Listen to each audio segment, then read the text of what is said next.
Hello, my name's Carl. This is my backyard. Welcome to Carl's Backyard.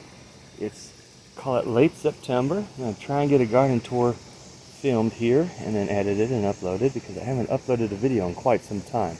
We'll see where that gets us. Let's go ahead and we'll start in the corner here kind of behind us. Let me spin the camera around. So there's my little corner shade garden. This area here is pretty much always shade. I put this little garden in. It's got the fern in the back there, a bunch of hostas, some coleuses, and a couple caladiums. It's getting kind of cold for the caladiums. They're not looking as bad as some of the other caladiums in the yard, but yeah, we've been getting some colder nights. The caladiums aren't necessarily appreciating it. You can see there off to the side, I got I can't remember what that's called. I want to say it ends in pedatum. That's going to go over here. The Fascia japonica. That's the spiderweb version. It's getting too much shade to really do the variegation right now. I'll wind up moving it. It's just over there temporarily. That's this little corner spot that I put in beginning of the year this year. This area here is going to wind up being seating. We got a picnic table that's going to go here eventually. If I stop talking about this stuff here, you can see I've got a little path between. Oh, here, let's do this. I don't think I can zoom out enough. You can see my ginkgo biloba tree. He's a couple years old. He's doing good. Over there you can see the Persian shield. I want to grow a whole Persian shield bush, so I'm working on that. You can see I've got the plan. There's a little walkway here between the banana grove. That's my banana grove. But between the banana grove and the ginkgo biloba tree, I'll probably bring a little planted area. I'll do a little, call it a corner between that bush over there and the ginkgo biloba, and I'll probably loop it and then come along that border and connect in with that one over there. That's probably what I'm going to do. It's kind of the rough plan right now. So I'll leave this as a walkway so you can come this way back here and check out the banana patch from the side. You can see, let me switch back into wide view. There I am. You can see here, you got some more coleus is just going crazy. You can see I do actually have some regular Musa bananas in the banana patch. That one there was a little baby that I found in the pile, the mulch pile after I unburied the bananas. A little stray clump of rhizome. I planted it and he's doing good. There's a smaller one in there behind him and another small one in there. But yeah, they're just completely buried by all the other vegetation that's going in there. You can see I got plants tucked along the sides, the lantana, my coleus pot. It's doing great. Growing really happy. You can see I got cannas over here. I'm gonna have to transplant some of these cannas next year.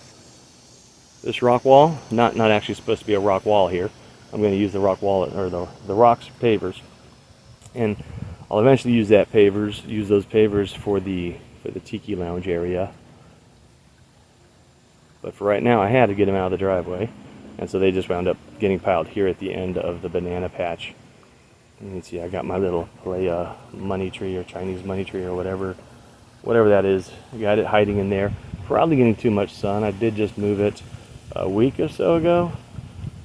I'm just trying to get stuff off the patio because a lot of my plants just got moved out to the patio and then never moved any further. And I kind of wanted to finish the garden before the end of the season, so I just kind of ran around putting plants in corners where they fit.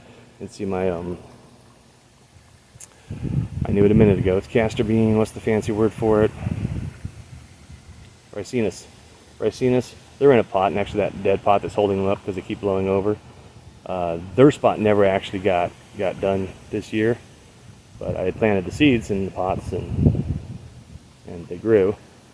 And this happened. They were sitting on the edge of the stream, so they had pretty much constant water, which is why they got so big in such small pots. But yeah, now I have nothing to do with them, so they're just going to sit here until they die. I'm not trying to get seeds off of them. I'm just going to order new seeds, like $6 for the packet of 20 or something like that. So just get new ones next year. You can see my Dieffenbachia. This is not a plant tour, dang it.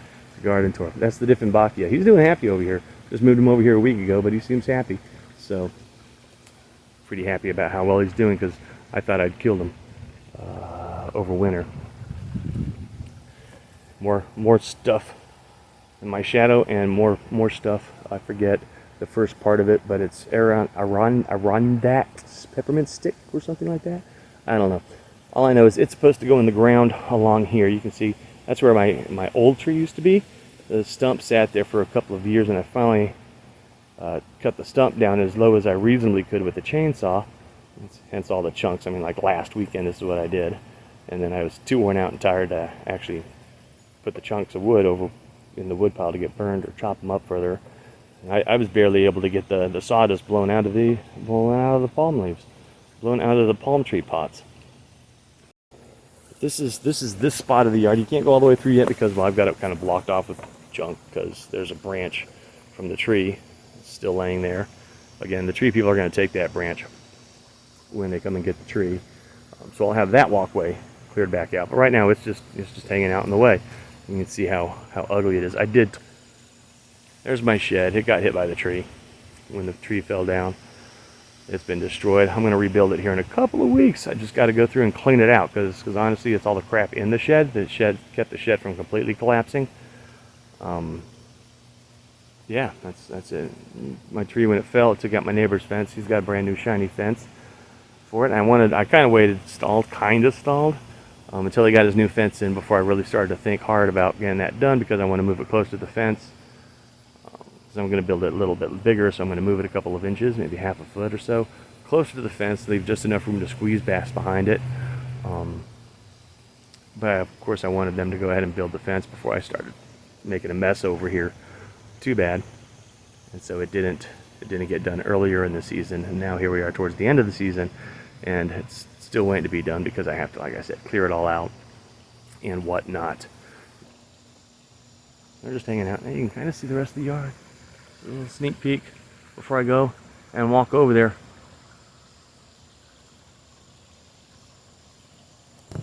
Look at that. Look at that. Wait. Look at that. Look how big that is. Banana zebrina. Grew a lot more than I thought it was going to. For some reason, with all the dwarf bananas being popular this year, I kind of assumed that it was a dwarf banana. It obviously is not a dwarf banana. It's one of the tallest things in the yard right now, I think. But yeah, that got put in there this spring, and there it is. You can see it's got some offshoots that are bigger than it was when I bought it. Like at least twice as big, probably 3 times as big as the mother plant was when I bought it, and they've done awesome in there. The 2 Siam ruby bananas, well, it was 2 pots. There were 2 in each pot, and they've done really well. I'm going to wind up probably splitting them in the spring and spreading them out a little bit more. They're a really good contrast plant, and so I'm probably going to put one over there on that side and one a little further down here. I'm going to expand the banana patch, or at least the type of plants is the banana patch, over to this side next year. Now I'm in the shade. I'm going to set the camera down. I'm going to pause for a second. Here we are on the other side of the banana patch. You can see again I've got some little pots tucked in along the side. There you can see the one single hibiscus bloom. And my sideways growing hibiscus plant. I don't know why it grew sideways. It did. And I repot it next year. I'll probably repot it so it's upright. But for now, I'm just happy that it's alive and actually blooming. See, it's got that awesome bloom on it right now. Some lantanas over there. You can see my dracaenas poking up over the branch. That is the branch that fell. Oh, that's wood pile of the little pieces of the branch. They got stacked up there and never actually moved down to the wood pile.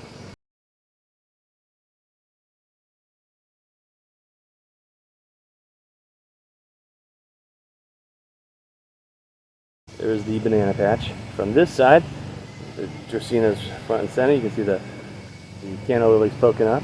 The back side of the Dieffenbachia. Here, I don't know if I can tell. That's my smaller Foxtel Palm. You're gonna hang on a second. I'm gonna go fix that pot that fell over.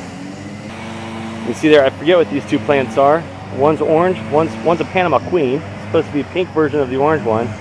However, it hasn't put out its little petiole, its flower stalk, whatever that's supposed to be. See, the orange one has. It's put out a big one, and then it's got a bunch of little stubby ones going on. Around the side here, I think you can see it's got that little yellow flower sticking out. I've only seen it put out 1 flower at a time. I'm yelling over multiple neighbors now, and I'm not even yelling. Persian shield, check it out. That's growing in the pot with my Foxtel Palm. We got a larger Foxtel Palm going on over there. Look down here, a little bit wider view. That's that corner. Right in here where the stump is, over there on the other side, those Majesty palms are. The intent is this, where that log landed. It's supposed to be a pathway between planting area over here and the banana garden over there, or the banana patch over there. We're gonna do banana patch over here, a planting area along the side of this area here, and then this is the planting area around my Japanese golden ghost. I'm not sure if you can see how good that looks, how good the color is anyways of those needles. See if I can't find a denser angle.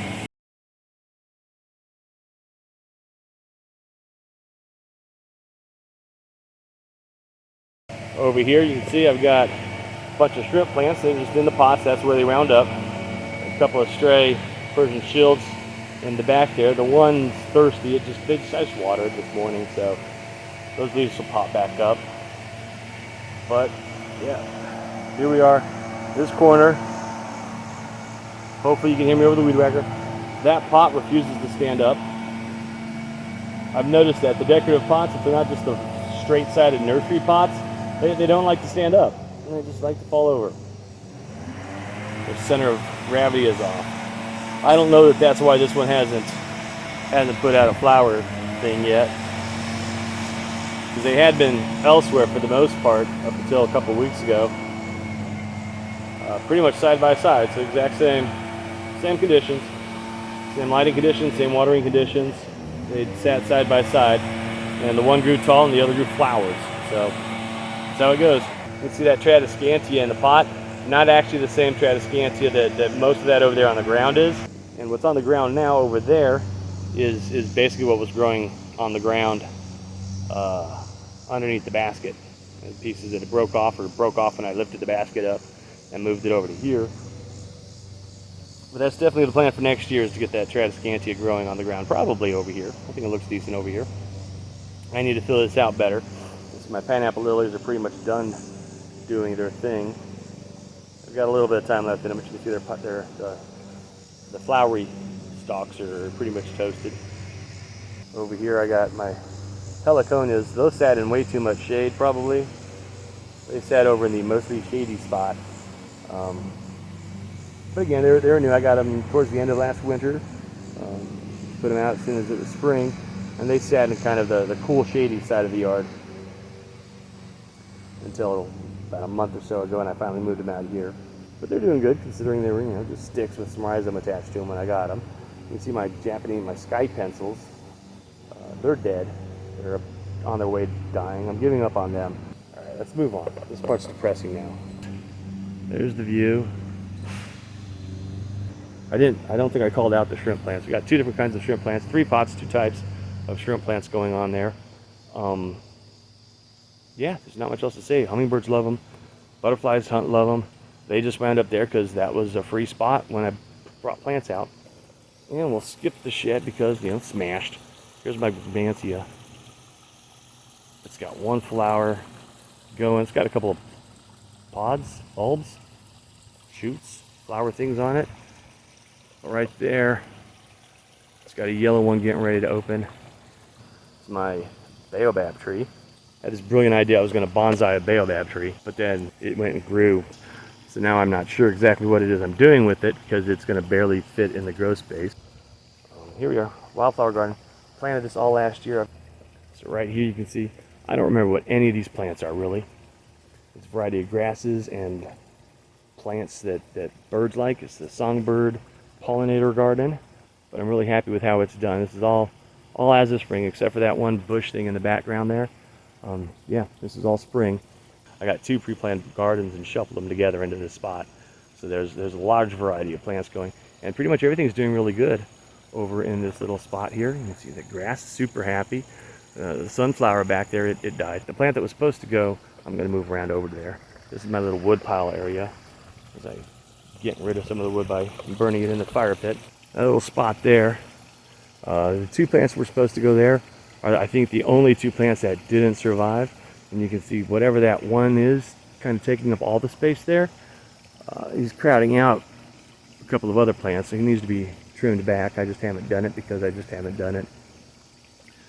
But otherwise, that spot over there is shadier than it looks right now. I mean, there's some sun right now. There's a little tuft of grass in the back there that's it's in too far shade. I need to move that forward. But yeah, that spot there, that salvia that looks dead, and it's got a couple of green leaves at the bottom. It's purple salvia. I planted it like 4 years ago, not there. I planted it somewhere else. And it was supposed to not be there anymore last year, and it still came back last year. And of course it came back this year. And then finally I said, you know what, this will go in that empty spot in the bird garden. And so I dug it out and moved it over to here, and it died and then grew new leaves. You can see I don't know what that is, hummingbird mint we'll call it. Because somewhere in here I know that something is hummingbird mint. You can see my honeysuckle has done no flowering this year, but it's done a lot of growing, so next year it should flower again. Everything was just put in this spring, so a lot of the plants are still establishing themselves. Haven't gotten a lot of flowers. You can see I've got some flowers. I've got purple flowers over there. I've got other purple flowers further on. I got some little bluish purple flowers going on there. That's enough about this garden, I think. The border, we can talk about that border. I put the border in last year, and it looked like that one. I did that one at the beginning of this year, and it looks real nice. Those are willow branches. I ordered a willow branch fence, 4-foot high willow branch fence, completely disassembled it. So I have a bunch of willow branches and a bunch of the wire. I used the wire and some painted rebar to build the little border fences around the garden. I built this one last year. Basically, we threw a lot of stuff over in here, and it bounced and rolled over onto the thing. It's been stepped on a couple of times because they are just willow branches. They get brittle, and then you throw a chunk of log on them and they break. So probably next year, if I have time, I'll go back through and I'll do some repairs on this little border fence here. But really like it though. I really like the little wood. Here, if I show that one, it looks better. That way, if I show this one, everybody can like it. Lilacs. They need a heavy pruning. I have no idea how to prune lilacs. I have to look it up every time I go to do it, and I always look it up at the wrong time to do it, because you got to be real specific about when you trim your lilac, and so they never get pruned.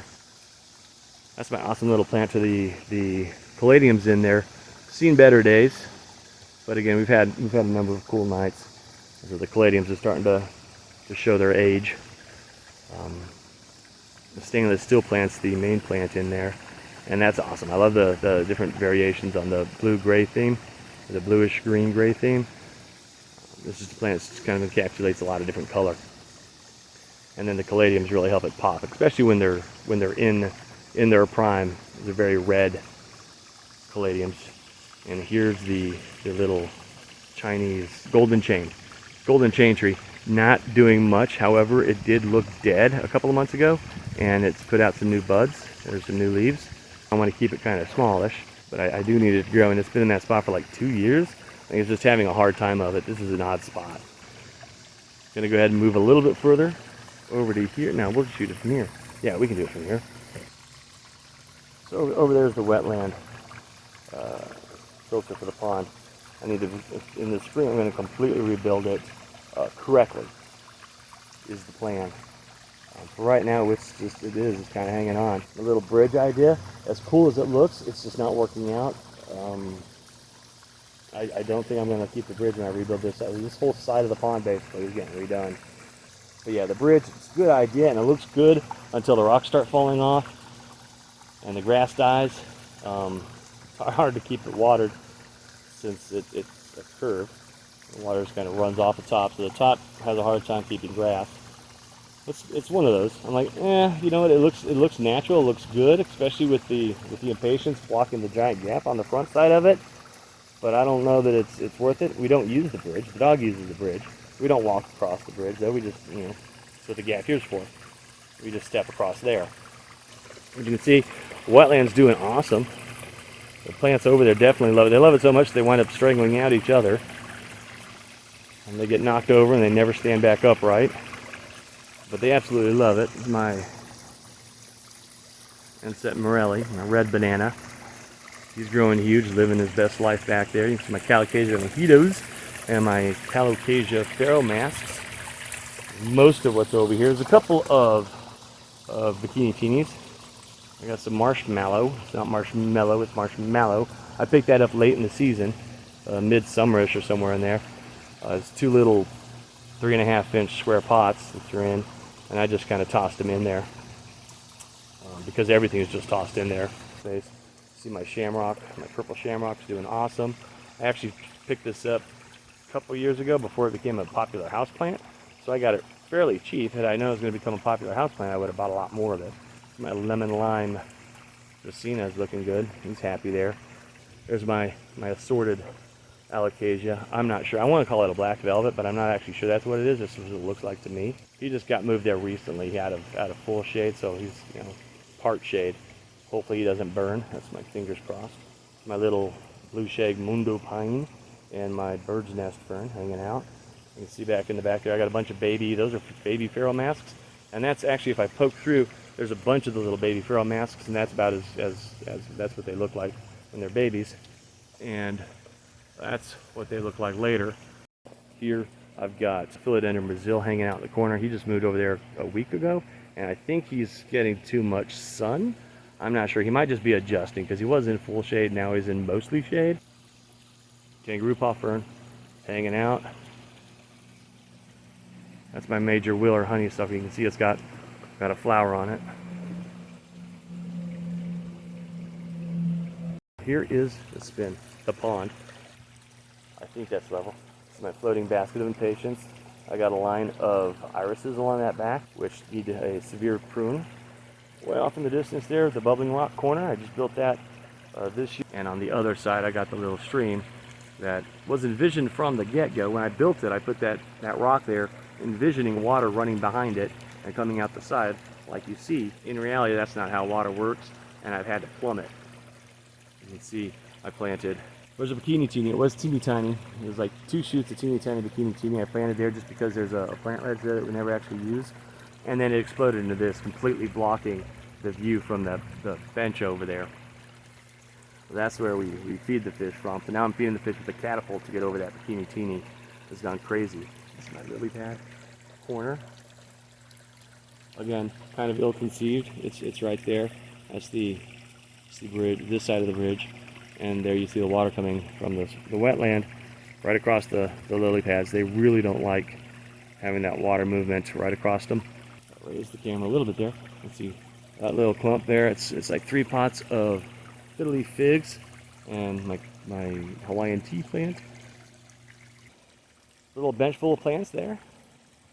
I got a little planter there. The planter's cool. I think that one plant, whatever it is, I don't remember, but it's an annual. It got a little carried away. I don't know why that caladium decided to grow upside down. That's how it grew. There's some Chinese windmill palms buried in there, but they're in there and I'm happy. I added an India palm sitting there. There's my bird of paradise. It's grown big. No hints of a flower yet, but it's gotten big. You see my little bird of paradise is in front of it. There's 2 little bird of paradise. One was obviously small when I bought it, and the other one I grew from seed. This is kind of the corner where the part shade plants go, that I want to be the gentler plants go. So plants that need to be repotted and divided and cut in half go, and also just, you know, some plants. It's my variegated fishtail palm. It's doing great, aside from the fact that the pot holds water in the bottom. I need to drill a hole to let water actually out. I see a little Alocasia polys sticking out from over there. I have other Alocasia polys. I wonder where they are. I have a bigger pot of Alocasia polys around here somewhere. I may have already passed them. I don't know. This is what happens. I move stuff and then I forget where I moved to. Oh well. Alocasia stingrays. Living on the edge of the stream, doing great. A little side over there again. Just rebuilt that whole corner. The junipers, the carpet junipers, obviously been there. Under the pot is that Salvia that I dug up and moved over to the bird garden, and it grew back here anyways. That one leaf, no idea what it is. It showed up in the spring and it's just been there ever since. I don't know. Petunias, coleus, begonia. But this corner here, I like the way it worked out. You got, I'm gonna get a little. If I step back, you can see. That's my place for little plants hanging out there. And then I got the little wooden bridge. I just rebuilt this. It had been a log for several years, and then the log finally started to rot and go bad. So I pulled the log out a few months ago and slapped this bridge together out of 4x4s. It's not permanent. I'm gonna redo that bridge at some point. I just needed to do something because my dog is dumb and couldn't figure out how to get across the stream.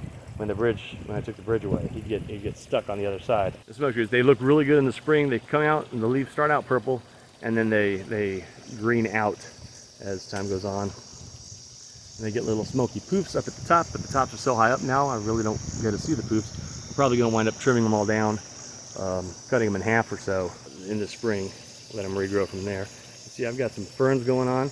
I've got some hostas that aren't really grown because, well, they get a lot of shade over there. But there's some hostas, some ferns, and a couple pots of coleuses. Just to put some color on the far side of the stream. Here is the stream, walking past the stream. There's some more plants just hanging out along the side of the stream. That's just where they landed when I was moving stuff around. They've lived there ever since. Here's the stream itself. I don't know how we can see that. Here's the stream. Here's the cute little waterfall. Totally buried. There's the cute little waterfall. Totally buried by the impatiens. Impatiens are really, really good planted along the edge of the stream. They love it over here. They love it so much that you can't see the waterfall. The other half of the waterfall is completely buried over there, but it's there, trust me. And then it just kind of comes up here, a little spillway there, a little spillway under the impatiens, and it comes out. There's a rock again. Over there you see I got my little bamboo, not bamboo, my little reed fencing trying to block off the neighbor's yard. Not because they have an ugly yard, it's just grass. But because my dog is stupid and wants to go play with their dog, and their dog just ignores them. And so my dog will sit at the fence and bark, trying to get his attention. And so I put that there just to kind of give him a visual break. He can see right through it, and you can see right through it. That's like 3 layers of that reed screening from reed fencing from Home Depot. In case you're looking at it, you're like, man, I could use that to like fence this or that. That's 3 layers of it. And you can see right through it. So can my dog. But it does slow him down at least. So that's where it starts, and it runs down there into the pond. And so there's the view of this half of the yard from there. I'm not sure what that is. Philodendron assorted when I bought it. But it looks real cool. It comes out with the really reddish, orange, bronzy leaves. And then they fade over into green as they mature. It's putting out some good growth. I'm probably going to put it on a pole over winter. That's my astatum. Silver sword. That's the new leaf. See, it hasn't finished hardening off. It's still pretty bright. But the rest of it's growing up that pole, looking really good. Here's my subhistatum. It's younger. And when I repotted it after getting it, the place I sat it in was a bit sunnier than I thought. And the larger leaves that it came with all got crisped, which is where that damage is from. That's not insect damage. Scindapsus pictus is hanging out. Dracaena, doing awesome. Here is my Pothos Pole. Really pretty leaves in here. There's a whole little tuft of really pretty variegated leaves. It's almost snow queen kind of variegation going on there. And then some of the leaves getting really big. It's happy where it's at. Here I got my 2 pots of Eureka Palm. Eureka Palm. Up. That's where the other Alocasia poly. That's where the other Alocasia poly is. And I don't know how you can see it, but there's Parlor Palm sitting on the bench back there. It's back there. It's hanging out. Here's the Tortoise Enclosure. Trust me, they're in there.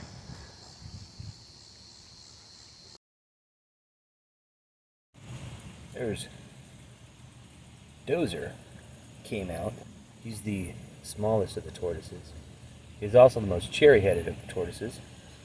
And the older one, Tortuga, who is stuck in that hide because he's a stubborn bully. And the smaller ones like that hide because it's got the smaller opening. Tortuga doesn't fit in that hide, but he managed to shove himself in there. And you can't get back out. He's stuck, probably. I'm going to have to fish him out when I go to bring him in for the night. So here's Dozer. Out there.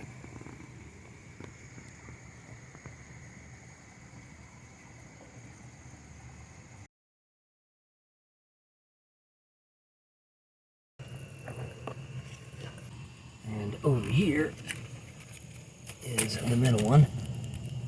Him and Dozer are about a month and a half apart in age. I think he hatched a month or 2 before Dozer did. But I got both of these early spring, late winter. Basically, as soon as it warmed up. They were born about the top of the year. I made these hides, and I'm not sure how I feel about them. I think I definitely learned some lessons to use in the future when I make these hides again next year, make them better. And a Tortuga. Cement dust is rubbed across the top of his shell because he keeps digging in there and rubbing up against the cement. That didn't seal very well, didn't stick very well. I didn't do a very good job, basically. But there he is. That's Tortuga. So here we go, There's the yard, and it comes down. It goes like that. Tortoise enclosure, fire pit, ponds over there, nice corner. Wetland behind it. Songbird garden down there. There's the pine tree. There's the miscellaneous. Here's the pathway. This is supposed to be a walkway. The branch, when it fell, the tree limb, when it fell, it landed right in the walkway. Like I already planted this. This was all here and planted. That was all here and planted. There were plants not quite as close to where this tree is now, but there were plants, along the edges. And this thing came down right in between them. Like virtually no plant damage whatsoever. It cracked 2 of the cheap plastic pots, and that was it. That's all I did. Anyways, here we are over to here. Banana patch. Come back up and swoosh pan around. There's banana patch. There's my blue tarp shed. Room for growth. And the border garden. And that's pretty much the garden tour. Really long and in depth. But that's it. If you're still watching, thank you for watching. We're done now.